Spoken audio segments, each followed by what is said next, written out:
Inside the human body, 37 trillion hardworking cells dedicate themselves to maintaining their host's health. Among them is Sylvie, a quirky red blood cell who's just starting her job of delivering oxygen and nutrients to her fellow cells. As she roams around searching for the lungs, she feels slightly overwhelmed and unsure of her direction. To help her find her way, she decides to visit the map room. When Sylvie opens the door, she's shocked to find a bacteria lurking inside. The two stare at each other in a panic. Sylvie slams the door shut, but the relentless bacteria breaks through the wall, determined to kill Sylvie and feast on her nutrients. Just when all hope seems lost, Chad, a dedicated white blood cell responsible for eliminating foreign threats, rushes in to save the day. A fierce battle ensues, with Chad struggling to overcome the cunning bacteria. Taking advantage of the chaos, the bacteria flings a shell to create a smokescreen, pinning Chad down and making its escape. Grateful for Chad's help, accepts his proposal to guide her to the lungs. As they journey together, Chad's threat receptor begins to act strangely, signaling the presence of a virus or bacteria nearby, but he cannot find anything on the way. They eventually reach the lungs, where they part ways. It's only then that Chad's receptor stops shaking and he realizes something is off. Chad's eyes widen as he understands the truth. The bacteria was hiding inside the box Sylvie had been transporting. Meanwhile, the bacteria emerges from the box, mockingly thanking Sylvie for delivering it right to its target, the lungs. It lunges to attack her, but Chad swoops in from above, ready for a rematch. The bacteria tries to escape, wreaking havoc in its wake, but Chad is hot on its trail. Despite his best efforts, Chad struggles to defeat the bacteria, which is protected by a tough outer shell. Refusing to give up, he cleverly lures the bacteria into the bronchial tubes, where he tricks it into stepping on a red line that triggers an alarm. With a triumphant push of a button, Chad traps the bacteria inside a ball. Sylvie and Bat watching as the ball is loaded into a missile and launched out of the body with a forceful sneeze, saving the host body from this threat. Some hours later, Sylvie finds herself lost once again as she struggles to deliver nutrients. Out of the blue, Grace, her kind and experienced senior, appears and offers to guide Sylvie to their destination. But suddenly a rumbling throws the cells off balance, and Sylvie can't help but ask Grace what's happening before they can react. An explosion in the distance leaves a massive hole in the city's center. As Sylvie scrambles to her feet, she and the other blood cells are pulled towards the gaping void. Just when it seems like all hope is lost, Chad, the heroic white blood cell, swoops in and saves Sylvie. They recognize each other from a previous adventure, and Chad brings her back to safety. Desperate for answers, Sylvie asks Chad about the situation, and he reveals that they're dealing with an abrasion, a painful skin injury like a scratch. If they fall through the hole, they won't be able to return to their world. Chad assures Sylvie that the wound will be patched, but first they must confront the germs that threaten their host. Glancing over the wall, he spots a germ about to attack and quickly pushes Sylvie and Grace to safety, narrowly avoiding a lethal strike. The germs, led by the menacing Aureus, swarm in for battle as Chad skillfully injures one of the attacking germs. He orders the cells to run for their lives. They quickly warn the other red blood cells about the impending danger, while Grace is alerting them. Two germs barge in, demanding that the red blood cells surrender their nutrients. Cornered and afraid, the red blood cells attempt to escape, but a Venice valve blocks their path. One of the germs grabs a red blood cell, threatening to harm her if their demands go unmet. In the nick of time, a white blood cell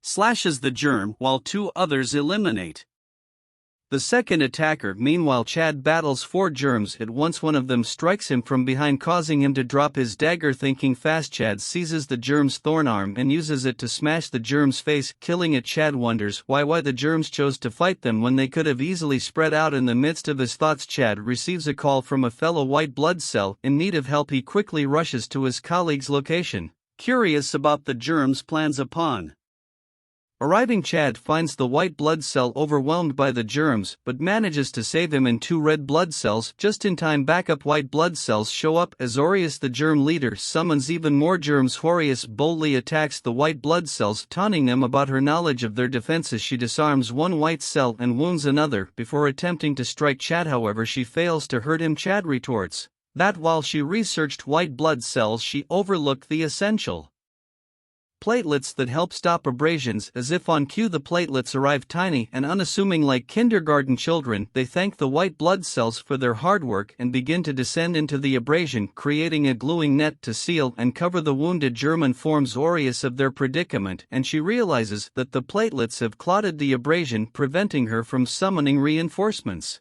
With the abrasion covered, the white blood cells easily defeat the remaining germs. Chad delivers the final blow to Aureus before falling into the fibrin net. Sylvie personally thanks Chad, but as she tries to leave, she discovers her hand is stuck to the net. She watches as the platelets drag everyone away, including her. In chat, Chad explains that until the outer cell wall is repaired, cells are used to cover the hole created by the abrasion. Sylvie asks how long they'll be in this state, and Chad tells her it'll take around 3 days. Once the clot dries, it will become a scab. 3 days. Sylvie is finally released and returns to her normal job. Brace meets up with her and reveals she is concerned about Sylvie's knack for attracting trouble, but Sylvie reassures her that she'll be fine. They go on their separate ways, and the German wishes Sylvie, demanding her oxygen supply. Trapped in a dead end, she's saved by a mysterious cell in a yellow hazmat suit that punches the germ away. The yellow guy starts beating the German to a pulp and finishes it off with a shower before awkwardly running away. Chad, sensing an enemy, comes out of the vent and notices it's already dead. After learning from Chad that the yellow person is a macrophage, a white cell that protects and cleans up the body, Sylvie and Chad part ways, and she encounters the macrophage again in the lungs. Suddenly, a swarm of Aureus germs bursts from the previous abrasion. Caught in the middle of another invasion, Sylvie finds herself under attack by an Aureus germ, but Chad comes to her rescue. His fellow white blood cells join the fight, exterminating many germs and thinning their ranks. However, the germs unexpectedly merge into a giant version of themselves, seeking revenge for their fallen cousin from the previous encounter. The giant germ easily overpowers the white blood cells with its deadly attacks and protective shield. The giant germ uses its shield as a net and caught the white cells on it, giving them electric shocks and blasting them against the floor. Just as the giant germ is about to deliver a finishing blow, a group of macrophages appears. Since they're out of the blood vessels, because this is the lungs, they can go back to their normal clothes, all revealing to be beautiful women dressed up as maids. But don't let them deceive you. They swiftly overpower the germs using their blunt weapons, killing the germs as their pure strength forces the giant germ to split apart. In the aftermath, they simply clean up the place and move on without knowing there's a bigger problem. Summer began and an extreme heat wave causes a major inner drought in the body. Sylvie and Grace walk through the veins, noting the unbearable heat. They remain optimistic, believing the body will soon start sweating to cool the temperature down. Suddenly, Chad appears and swiftly eliminates some nearby bacteria. Despite the sweltering heat, Chad can't remove his clothing due to job restrictions. They move to the resting area where everyone waits for the body to start sweating. They find it odd that even though the sweating process has begun, the internal temperature isn't dropping. With the rising heat, the red blood cells start moving again, hoping it will help regulate the body temperature. As they travel through a dark and cramped tunnel, the body succumbs to dizziness caused by heat stroke and lack of water. A bacteria that triggers food poisoning emerges from a hole in the wall, but instead of fighting Chad, it flees to hide until the body weakens enough for it to spread. Chad chases after it, calling for backup. 2 white blood cells come to his aid, but they fail to stop the bacteria. The bacteria taunts Chad while leading him on a chase until he collapses due to heat stroke. It cruelly continues, taunting him, pouring tea on the ground in front of him while explaining that if the body doesn't drink water, Chad won't be able to fight back. Chad, weak and beaten, is easily overpowered by the bacteria, who shows him parts of the city going up in flames before throwing him off a cliff. Chad manages to hold on with his knife, but the bacteria attacks him with its tendrils, proclaiming his defeat. Just as Chad's grip loosens and he falls, a needle pierces the sky and makes it rain. The doctors, noticing the host body's condition, decided to deliver a nutrient transfusion that restores new nutrients to the body. The bacteria, confused by the sudden turn of events and huge flood, is horrified when Chad emerges from behind and grabs its tail. Chad brutally kills the bacteria as Sylvie, Grace, and the platelets watch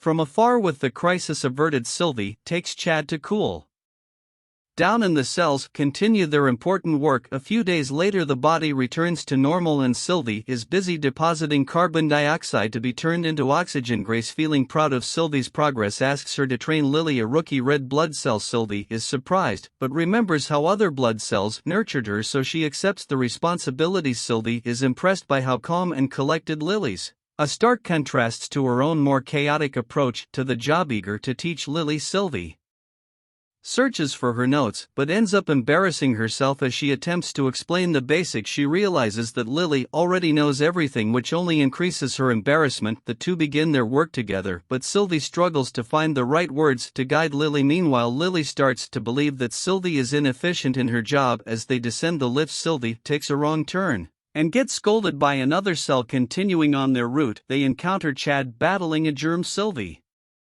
explains to Lily that white blood cells are friendly, but Lily argues that they confuse justice with violence. Sylvie is surprised by this perspective as she sees white cells as friendly when they're not engaged in combat. Sylvie thanks Chad for his work and he is surprised to see Sylvie training a newbie. Sylvie and Lily arrive at a delivery spot where Sylvie tries to demonstrate the proper procedure but ends up annoying the cell. Instead, Lily reminds her of their delivery and they continue their journey. However, Sylvie keeps taking the wrong path even with Lily's reminders, which leaves Lily tired and disappointed. Sylvie starts feeling depressed, doubting her ability to train Lily properly. Wanting to improve, Sylvie examines a map and finally figures out the right direction, but Lily remains unimpressed with her struggle to understand and a simple map. As the day progresses, the various cells go about their tasks until a massive explosion shakes the entire body. The shock wave is much stronger than expected, leaving Sylvie waking up amidst the ruins of the city with numerous casualties. Lily too has survived and is horrified by the devastation. Chad, carrying a survivor, meets up with Sylvie and Lily. He's unsure of the cause but informs them that all blood cells must head to the center of the body before they can move. However, a tide of red blood survivors sweeps them away, also known as blood pressure. Once at the center,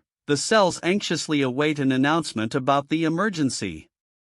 It's revealed that the body took a blow to the head, causing a brain blood vessel to burst. All cells must immediately work to stop the wound. Lily is nervous, but Sylvie insists they must do their jobs without hesitation as there is no time to waste. The body's temperature keeps rising, prompting a cold sweat to cool it down. Lily notices